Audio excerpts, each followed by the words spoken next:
Chapter 13. The Mark. Many of the European disciples who joined Mary Teresa's tribe, which also included North Africa, had considerable wealth which could be shared not only with the poorer members in Africa, but also with tribes in other parts of the Third World. But getting funds from one place to another was not easy. Europe led the world in adopting the mark, a microchip implant that was gaining in popularity throughout the world because of its efficiency. The 12 tribes, like the Jesus before them, were opposed to the use of credit cards, smart cards, and especially to using the mark. This made commercial transactions difficult for all of the tribes, but especially for European members. The position taken by the 12 tribes came from a prophecy and a curse which appear in the 13th and 14th chapters of the Revelation.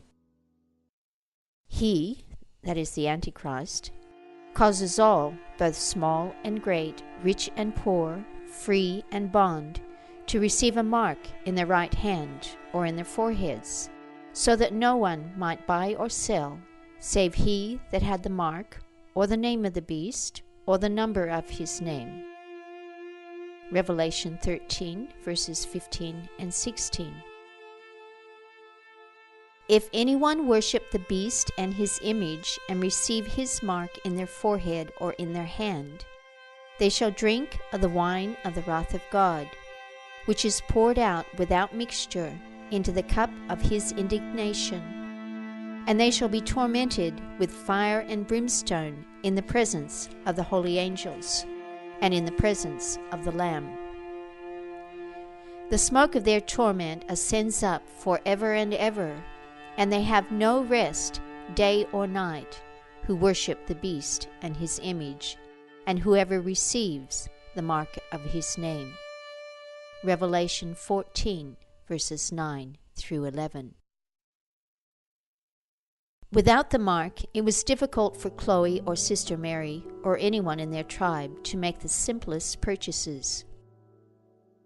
Rayford and Chaim did not teach that credit cards or smart cards were necessarily wrong, but they taught that a true believer would want to err on the side of being too cautious, rather than making excuses to move closer and closer to taking the mark. The hard part was that so much business had to be done outside the generally accepted channels. Sister Mary became quite adept at dealing through the black market, although it meant paying very high prices.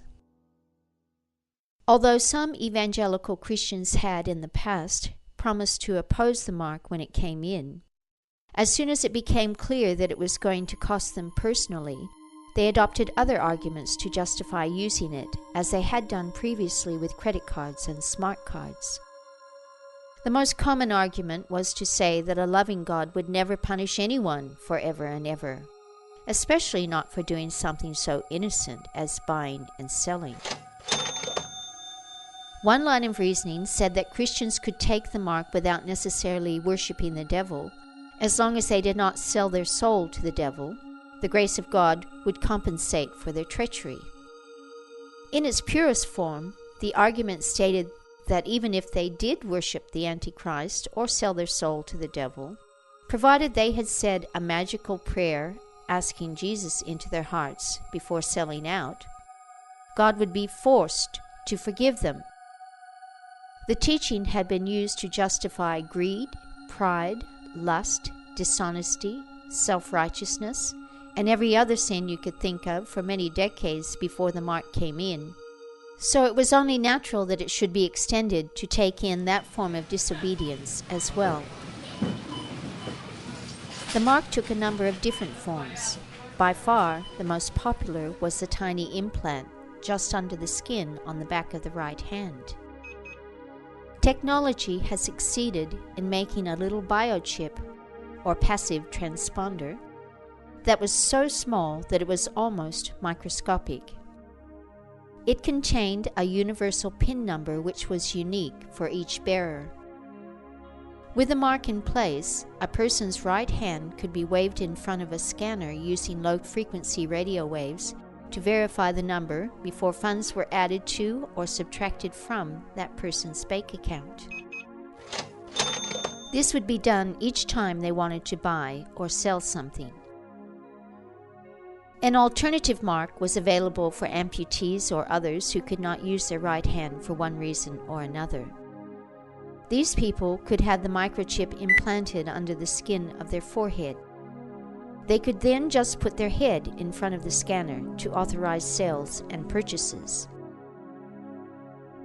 The third alternative was for people who, usually because of their great wealth, feared someone might kill and skin them in an attempt to locate their transponder. Authorities assured the public that this would be virtually impossible because the implants were extremely difficult to retrieve after they had been injected, and because the scanner would recognize anyone with 2 implants and it would refuse to process them. Nevertheless, if people insisted on not accepting the implant, then they had the option of having a visible tattoo on their hand to signify that they had been officially declared and certified legally exempt from verification implant, which was abbreviated DCLXVI, or 666 in Roman numerals. People choosing the tattoo were allowed to manually punch their PIN number into scanning machines, as it had been done in the old days before the mark. The only other exception was Deng Chao himself, who needed only use his name as identification. He had neither a tattoo nor an implant. Chloe and Mary Teresa found that, even with Europe's widespread use of the mark, new members had each failed to accept the implant or the tattoo for one reason or another. For some it seemed merely coincidental, because they knew nothing about the spiritual significance of what had been happening in the banking world. These amazing coincidences deepened the movement's conviction that God had been intervening in each of their lives to protect them from the mark. Nevertheless, Rayford and Chaim were quick to educate all members on the seriousness of what was happening and on their need to be prepared to die before they would ever accept the mark. A few recruits had credit cards and/or smart cards, and in some exceptional instances, these were used to do business on a temporary basis. This was particularly true of the European bases. Wherever possible, however, transactions were done with cash. Credit cards and smart cards were gradually destroyed. The banks had brought in measures which complicated things for people still dealing in large sums of money. Paying for airline tickets, rent, printing, vehicles, and even food and clothing with cash always led to delays and sometimes forced the believers to pay higher than normal prices. Rayford and Chaim urged the 12 tribes to prepare for when they would neither be able to use credit cards, smart cards, nor cash. Chloe had learned much from her 1.5 years with the original Jesus, and she prepared a study on how to survive without such aids. Her 3-pronged plan for survival was called Beg, Barter, or Steal. Begging and stealing shocked some members until the terms were more fully explained. "It's really religious pride that we're dealing with," Chloe wrote. "We're only talking about doing things like stealing thrown-out food from supermarket trash cans or asking farmers for permission to glean leftover fruit from previously harvested fields. The barrier holding us back is not that we are doing anything immoral. It's really just a simple case of pride." In England, Rayford had gone over the study with his top leaders and then finished it up with a group outing to some of the Jesus' favorite supermarket bins in the West London area. Every leader was expected to take a turn at climbing into a bin and foraging for food or other useful items. When it came Irene's turn, she crept hesitantly off toward the back of an Aldi supermarket, while Rayford stood guard in the van just around the corner from her. Irene, who had somehow escaped participating in such an activity while she and Rayford had operated from the flat in Guildford, was apprehensive. She first squeezed behind the big industrial bin in order to get a foothold on the fence next to it before climbing in. But then, just as she was about to lift herself up, she saw movement inside the bin itself, and she froze. There, in front of her, was a withered old woman dressed in several layers of rags, whose hair was unkempt and her face black with dirt. The two women stared at each other in shock. But it was a filthy, bedraggled bag lady who spoke first. "Irene?" she shouted in amazement, and then she recoiled almost immediately as though from shame. Irene was speechless. How did this strange, almost frightening woman know her name? And then she saw something in the woman's eyes which she recognized. "Elaine? Is that you? Elaine!"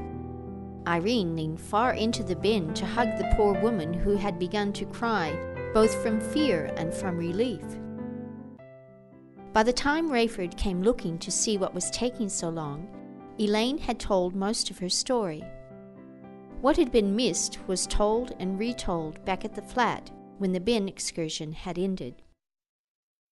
Elaine Billings had been able to use Tom and Betty's car and money to get fuel and to drive herself and her husband on to Montana, from where they had left Irene in North Dakota. But Vernon had died from the effects of radiation only a week after they had arrived. Those pilgrims who had reached Montana had quickly broken into factions when it became clear that there was no Messiah to be found. A couple of deluded souls had tried to pass themselves off as Jesus, while others insisted that they only needed to give God more time and their dreams would come true. On the whole, it was a sorry, disillusioned lot of pilgrims. Most, like Elaine, were torn between losing their faith altogether and struggling to rebuild it on the basis of different criteria. Many of them died there in Montana before rescue teams came by helicopter to take them out of the country several weeks later. It may have been good luck or just poor management that had brought Elaine to England. She had come on the understanding that she had a cousin there who would take responsibility for her. But in the confusion of the time, the authorities, many of whom were volunteers, had done little to check out the background to her claim. When she arrived, Elaine discovered that her cousin, a penniless recluse, had died of a heart attack more than a year previously. She was all alone in a country whose charity was already stretched to near breaking point. Elaine had made no effort to link up with or seek aid from any church or charity, choosing rather to work out her own salvation on the streets. Despite her shocking appearance and confused mental state, Elaine possessed a strength of character that had not only carried her through the past year and a half, but had been partly born out of the circumstances in which she had found herself. Elaine quickly regained what sanity she had lost through her ordeal. Because they had both been through such similar spiritual pilgrimages, she and Irene became closer than any two sisters. Irene saw her new companion as a blessing from God in replacement for the son and daughter that she had just farewelled a few months earlier. Elaine was warmly accepted into the tribe of Joseph as part of the Guildford administrative team. But back to Chloe's lessons on survival without the mark. Stealing was a pastime that Elaine had become expert at after a year and a half on the streets. She had a host of helpful tips about living out of bins and surviving on other throwouts. But she was also good at bartering.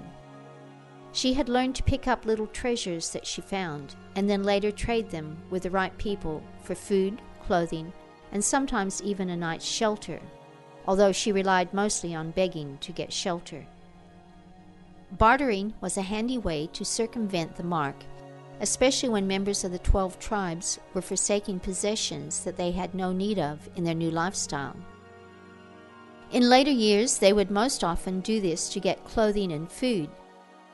If they were prepared to take a big loss, there was always someone prepared to give them what they needed in a lopsided swap.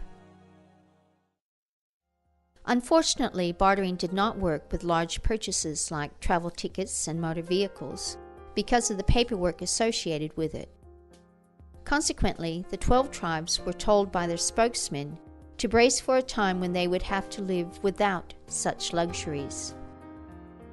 Technically, the believers had until 3.5 years after the Temple Agreement had been signed before they would be forced totally outside of the economic system. But in practice, the test had already begun, especially for those living in the affluent West. The Jesans, and a few others like Elaine, who had been living outside the system prior to the agreement, were the recognized experts on how to survive in an alien world. They had benefited greatly from having rejected credit cards and smart cards, both forerunners of the mark.